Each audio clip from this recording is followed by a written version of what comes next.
Welcome to Indai's Japanese Vocabulary.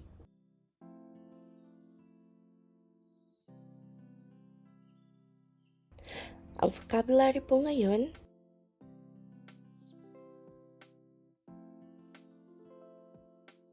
Level N2. Ang topic po natin for dai issue ay Tanoshikukurashite imasu ka? Hay. Sa Tagalog po, masaya po ba kayong naninirahan? Hay, at ang topic po natin for today sa fourth day po, Kaji, kosodate wa daihen desu. Ibig po sabihin, mahirap po ang gumawa ng gawaing bahay at magpalaki ng bata. Hay, kaji is gawaing bahay, kosodate is magpalaki ng bata. Hay, daihen desu, mahirap. Ano po? Hay. なので、皆さんよろしくお願いいたします。Dito po tayo start. 家事をする。はい。家事をする。Ano po ito? Gumawa po ng housework. そうですね。housework or gawaing bahay. はい。家事をする。gumawa ng gawaing bahay. さすがです。はい。Kung meron pong kaji, meron din po tayong salitang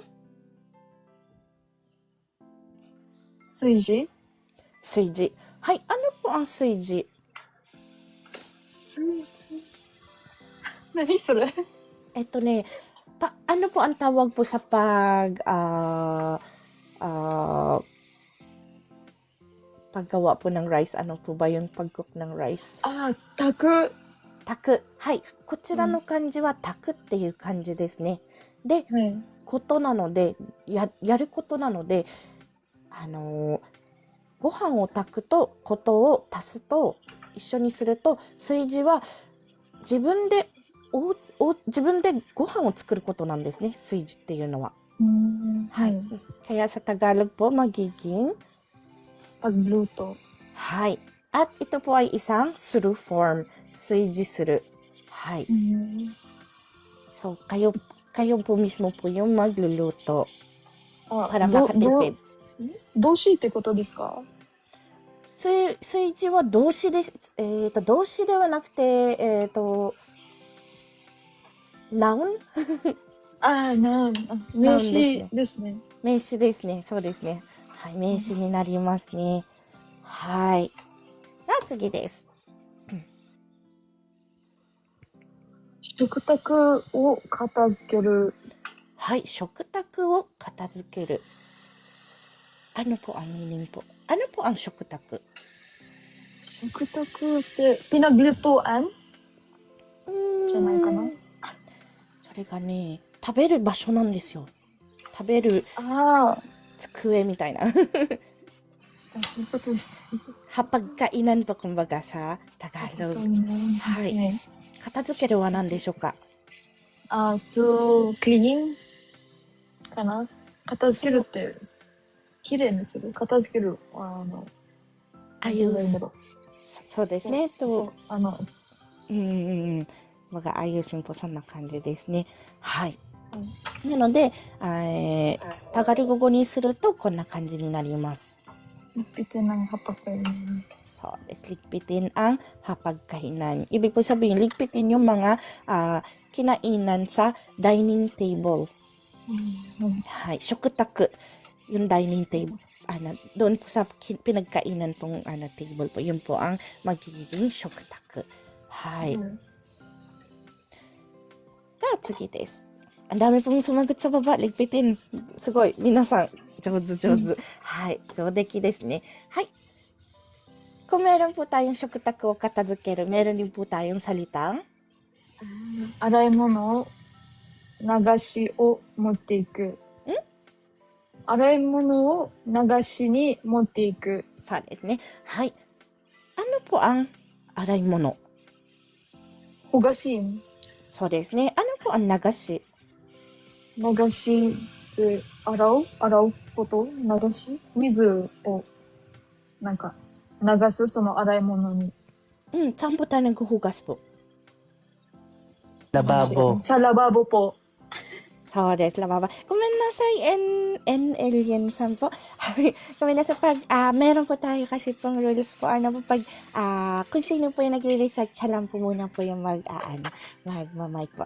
Hindi nyo po naabutan po yung, yung pag-explain po ng rules, kaya Monday 9 days yun. Diyan, huwag niyo po kayo mag-sorry. Ako po tuloy po yung nakaka-feel sorry po. Dajabu desu. Hindi niyo naman po sinasadya yan. So, it is a sink or lababo po, Sink. tulad po ng sabi po ng iba po. Kaya sa Tagalog po, magiging, Dalhin sa lababo ang hugasan. so, dalhin sa lababo ang hugasan. Motteiku is dalhin. Hai. Ni sa nagashi lababo o ang araimono hugasan. Kaya, dalhin sa lababo ang hugasan, araimono nagashi ni motteiku というふうに言います。はい、それでは、ito na po ang inyong last na i-recite for our vocabulary for today po. Mia-san, yoroshiku onegai shimasu. 汚れた食器。はい、汚れた食器。Ano po ang 食器? 食器って、utensils po? そうですね。yung mga- utensils. はい。汚れた、mga maduming utensils? そうですね。utensils. Kumbaga sa Tagalog, ano po ang yogoreta pala po? Yogoreta.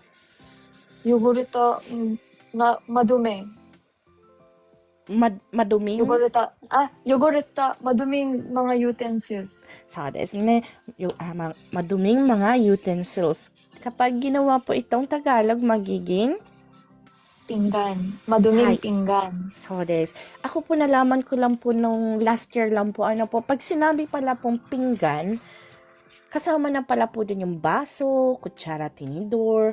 Ngayon, yung inaakala kong pinggan na plato pala po ang tawag doon. Nalaman ko lang po last year or nung January po. Hi.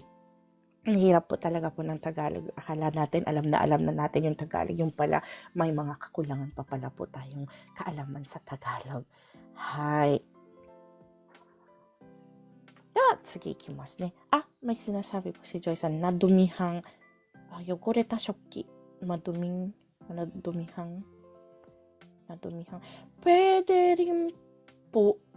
Pwede rin mas accurate po siguro po sabihin po nadumihang pinggan. Joy-san, mas tama po yung nyo, yung na choice nyo po. Hai. Mo sono ba de kaemashou ka. Ito po ay cut out from our free and 2 lesson class. Sa taong 2026, may free and 2 lesson class po tayo sa TikTok. Tuwing Monday and Friday at 8 p.m. Japan time. Meron din po tayong live tuwing Wednesday, subalit sa live na ito ay pinapakita lamang ang private lesson namin ng Chokai with checking pronunciation. For more information, maaari niyo po kami i-contact sa link na nasa aming profile. Kung nais niyo naman pong sumali sa aming free lesson, maaari niyo po akong hanapin sa pangalang Inday in Japan o @MarkIndayInJP sa TikTok. Please follow me and stalk me sa araw at oras na aking nabanggit. Thank you for watching and please continue supporting me, follow me, and share my videos for more contents. Maraming salamat po. Hanggang sa muli.